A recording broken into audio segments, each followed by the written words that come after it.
2015년 그 분노의 도로 얘기를 잠깐 다시 해보면 이게 88회 아카데미 10개 부문 노미네이트를 했네요. 의상상, 분장상, 미술상, 편집상, 음향 편집상, 음향 효과상까지.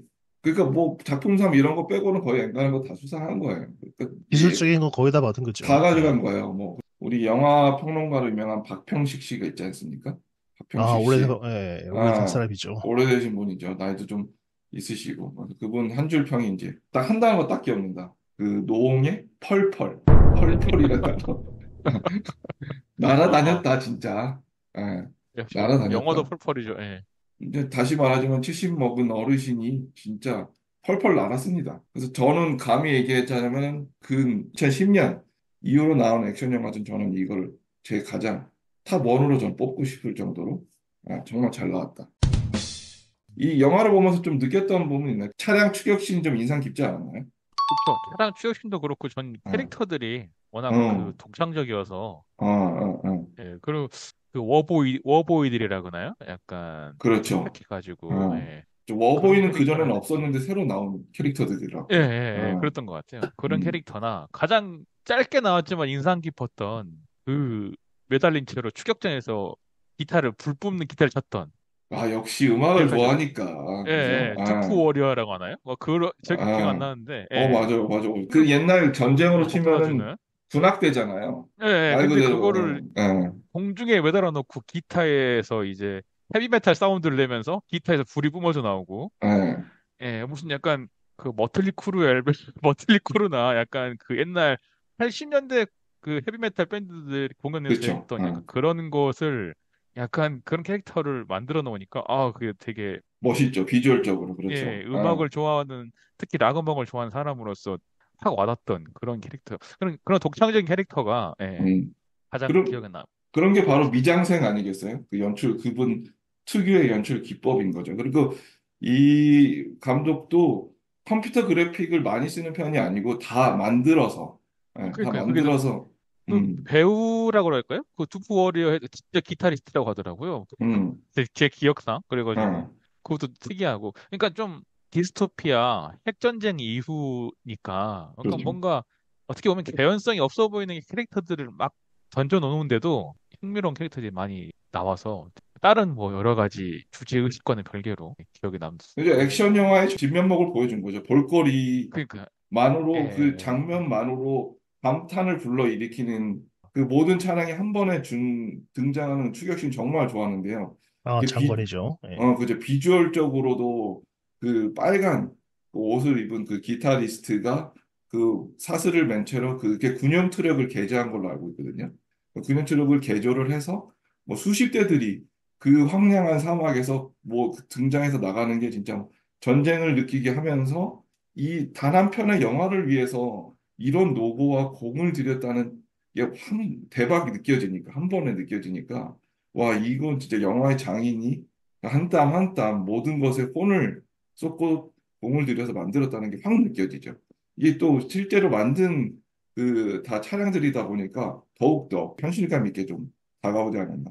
오히려 그 아마 그 이 폭풍우 속으로 차량이 뛰어드는 장면을 제외하고는 대부분이 다 직접 촬영한 걸로 알고 있는데 이게 그래서 그 예전부터 이게 트레이드 마크입니다. 1편서부터 규모는 1편의 규모는 좀 작았지만 이 차량 추격신이 굉장히 유명했고 그래서 점점점 나아지고 있었는데 30년 만에 돌아와서 마치 내가 기존에 한을 풀듯이 이제는 이게 나왔다는 게 우리가 액션 영화 요새 또 많이 유명한 게 뭐 트랜스포머나 패스트 앤 퓨리어스도 차량 이 등장하는 어떤 레이싱 뭐 추격식 장면이 있는데 그 둘은 사실 이제 컴퓨터 그래픽으로 많이 사용하는 영화잖아요. 근데 그 둘과 좀 비교를 해보면 매드맥스의 손을 들어주고 싶은데 매드맥스가 연출한 그 미장센이 훨씬 더 음. 좋았다. 어때요? 코벨 그 등장신 같은 거 재밌었나요? 뭐 실컷 이미 본인이 음. 신나서 다 얘기하기 때문에 뭐 덧붙일 말은 없습니다. 다만 그래. 그 여담으로 그 아까 그 모래 폭풍 안으로 차들이 돌진하는 실이 숨어서 그 돌진하는 실이 있잖아요. 그렇죠. 그걸 보고 얼마 전에 그 조지 뮬러가 이제 그 퓨리오사 퓨티지 상영을 얼마 전에 한국에서 했어요. 그래서 그것 때문에 GB를 진행했는데요. 거기 봉준호 못 들었는데 뭐 지비를 지능했대. 무슨 뜻이에요? GB. 예. 그러니까 게스트 비지팅이라고요. 어, 손님을 모셔가지고 영화에 대해서 얘기를 나누는 걸 GB라고 합니다. 네. 어, 그래서 그 GB 행사에 봉준호 감독이 또 게스트로 왔었는데요. 그 음, 말씀하신 그 모래 폭풍으로 돌진하는 장면을 보고 음, 봉준호가 이게 시네마다라면서 감탄했다고 현장에서 음, 말을 했죠. 예. 음, 저는 그 영화가 그 세계관을 그리고 있는 방식 자체가 좀 흥미로웠어요. 거기 음. 나오는 악당이 임모탄이던가요? 예. 네, 그 인비탄도 잠깐 얘기, 인비탄도 1편에서 나온 악역이 30년, 30년도 아니죠. 다시 그 악역으로 또 나온 거예요. 몇십 년, 40년 막 이렇게 만에. 그 임모탄이 예, 그렇습니까? 예. 예, 그, 그 임모탄이 어쨌든 그 권력을 장악하고 있는 그 수단이 뭡니까? 물이잖아요. 예. 그러니까, 저 물이죠. 그쵸. 예. 예. 기, 핵전쟁으로 그 황폐화된 세상에서 물을 장악함으로써 그 사람들을 통제하고 지배하죠. 물론 그거는 어떤 미래적인 어떤 상상력을 발휘한 거지만, 현재에서도 자원을 그렇게 독점하고 그것을 권력으로 사회를 활용하는 건 세계 정세에서 흔하게 일어난 일이잖아요. 뭐, 그렇죠. 예. 석유 같은 것만 봐도. 음, 그런 식으로 미래 세계에서 어떤 현재를 은유하는 방식을 좀 굉장히 좀 흥미롭게 좀 봤었습니다. 네. 음. 그래서 지금 이렇게 계속 찬양을 하고 있는데, 그래서 저는 이게 정말 시리즈 부활을 신호탄을 제대로 알리면서 매드맥스를 본 사람도 이제는 이 편이 나오고 보면서 그 전편에 대한 관심도 좀 생기는 거잖아요. 그래서 어떻게 이렇게 장기적으로 진행되는 시리즈 영화로서 굉장히 좀 뭔가 바람직한, 왜냐면 우리 리부트, 스핀오프 뭐 이런 거 굉장히 많이 나오는데 되게 많이 말아먹지 않았습니까? 우리가 예전에 그런 얘기도 한번 했었는데.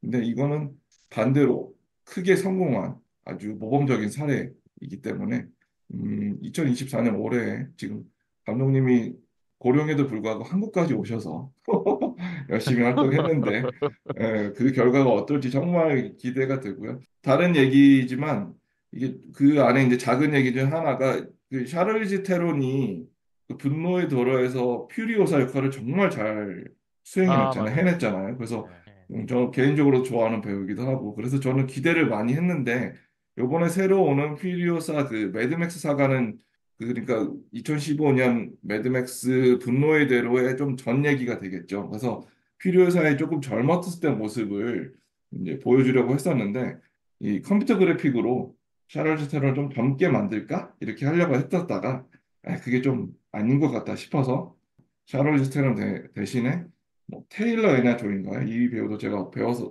예뻐서 엄청 좋아하는데 그 배우로 출연을 하게 된 거고 영화 촬영을 하다 그 주인공인 톰 하디와 샤를리즈 테론은 안타깝게도 굉장히 불화를 겪었습니다. Surprise, 그래서 motherfucker. 아마 그런 거요? 그래서 매드맥스뿐만 아니라 앞으로 영화에서도 이 둘의 불화될 것 같아요. 이 둘이 동시에 출연하는 영화는 아마 없을 것 같아요. 자, 지금까지 그 매드맥스가 여러 번 말했지만 이 디스토피아 세계관, 전쟁으로 망한 우리의 미래에 대해서 그런 모습을 그려진 첫 번째 영화라고 얘기를 했는데요. 영화를 보면서 그런 생각을 해요. 저런 미래가 진짜로 올까?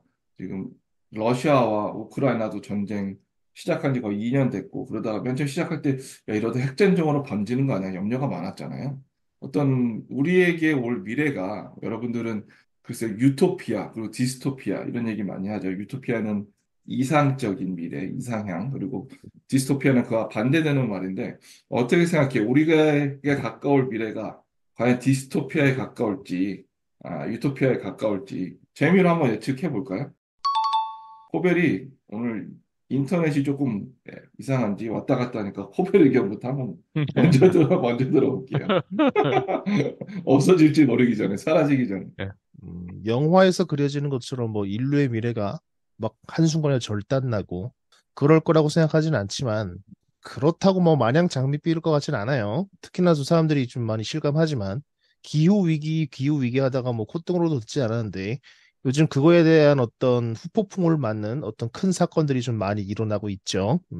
이런 식으로 자연재해나 어떤 국제관계에 대한 전쟁 같이 뭔가 다시 극단으로 치닫고 있는 것 같아 보이기도 해요. 음, 그래서 뭐 우리야 뭐 대충 길어야 50년 정도 뭐 살고 뭐 죽으면 되겠지만 우리 자식 세대가 겪을 세계는 어떨지 좀 걱정이 되긴 해요.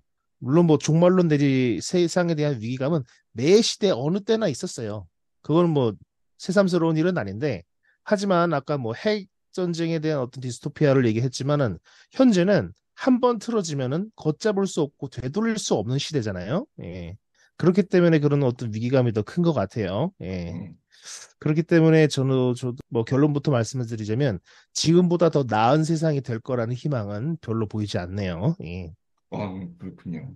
음, 알겠습니다. 문제는 어떤가요? 저도 비슷하죠. 약간 음, 뭐 특별하게 뭐 이렇게 염세적이라거나 그런 건 아닌데 가끔 이런 그 매드맥스나 좀 디스토피아를 그린 영화들을 보면 글쎄 막연하게 저게 미래가 저렇게 될 가능성이 더 높겠다 이런 생각이 들기도 하고요.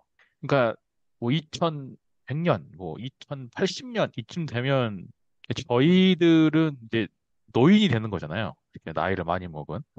뭐, 노인 이후가일 수도 있죠. 이 세상이 없을 수도 그쵸. 있고요. 아무튼 이제 뭐 70대, 80대 그 정도 될 것 같은데, 뭐 이제 평균 수명이 늘어나니까 아무튼 그럴 음, 것 같은데, 좀 막 그 영화에서 보면 그런 노인들이 항상 뭐랄까요. 너무 고통받는 그런 모습들이 자주 그려져서, 음, 예, 저 시간대면 내가 저렇게 될 수도 있겠구나. 약간 그런 생각이 들더라고요. 그래가지고, 매드맥스 분노의 도로 나왔던 것처럼 물 한 번 먹기 위해서 이렇게 비굴하게 굴어야 되나? 막 그런 삶이, 음, 네, 그런 게 될 수도 있겠다. 그러니까 뭐냐면, 뭐 여러 가지 기후 위기든 뭐든 해서 지금은 정말 아, 별 생각 없이 그냥 누리고 있던 것들 하나둘씩 사라질 수 있겠다.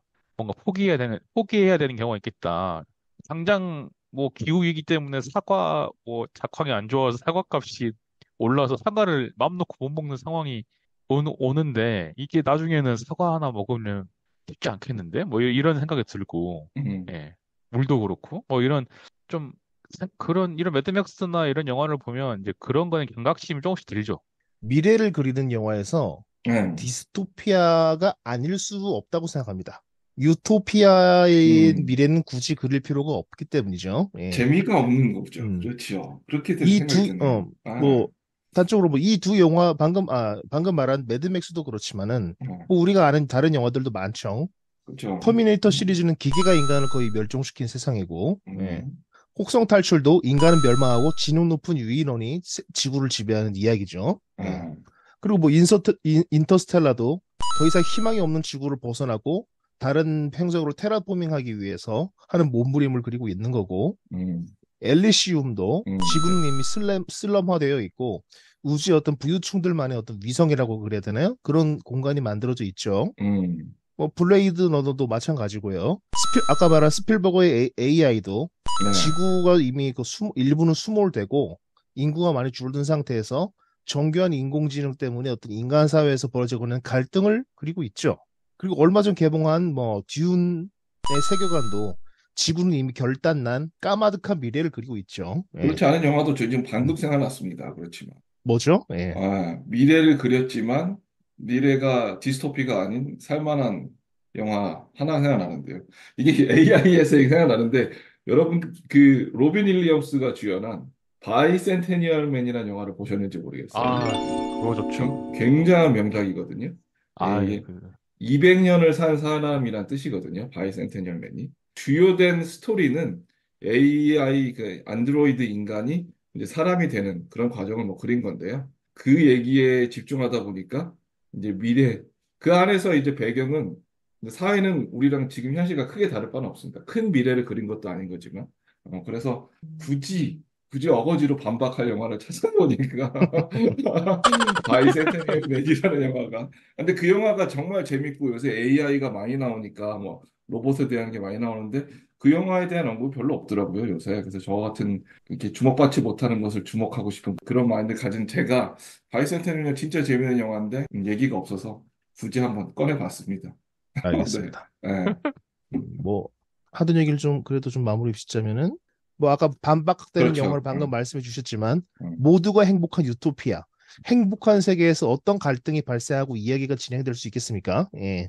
미래를 다룬 작품들이 하나같이 디스토피아를 그리는 것은 어찌 보면 그러면서 필연적이라고 할 수 있을 것 같네요. 예.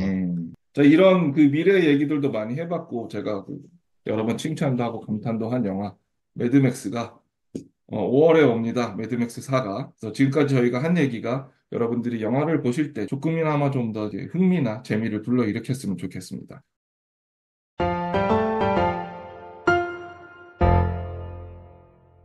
자, 그 다음 영화는 이것도 제가 정말 좋아하는 시리즈 영화 중 하나인데요.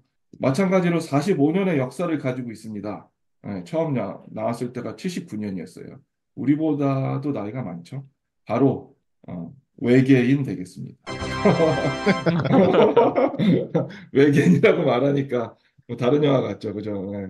이제 에이리언이죠. 놀라운 점에서 제가 좀 한 세 가지 정도 얘기를 하고 싶은데요. 저는 진짜 말도 안 되는 영화라고 생각하는데 이게 쉽게 말하면 저는 이게 카레 돈가스 같은 영화라고 생각합니다. 카레요?